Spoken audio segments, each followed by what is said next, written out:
Pag nasa bundok pala kami ay ginagawa kaming mga kargador.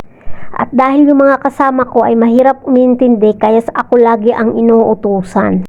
Ewan ko ba kung mahirap talaga silang umintindi kung ayaw lang talaga nilang intindihin kasi ayaw lang nila talagang mautusan. Kaya naman ako nakailang balik na ako dyan para maghakot ng pom. Napakalayo pala ng hinahatiran ko ng pom kasi doon sila mag-uupo doon sa malilim. Doon sa maraming puno.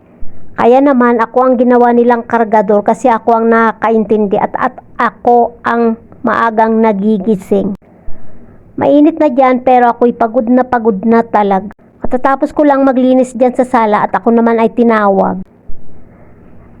Mas maganda pa nga pag walang wifi kasi hindi nila ako natatawagan sa cellphone. Pag walang wifi dyan ay hindi nila ako nauutusan kasi malayo sila, hindi nila ako natatawagan. Kaso lang gusto ko rin may wifi kasi libangan nga. Alam mo na nakakabagot dyan pag ikaw lang mag-isa.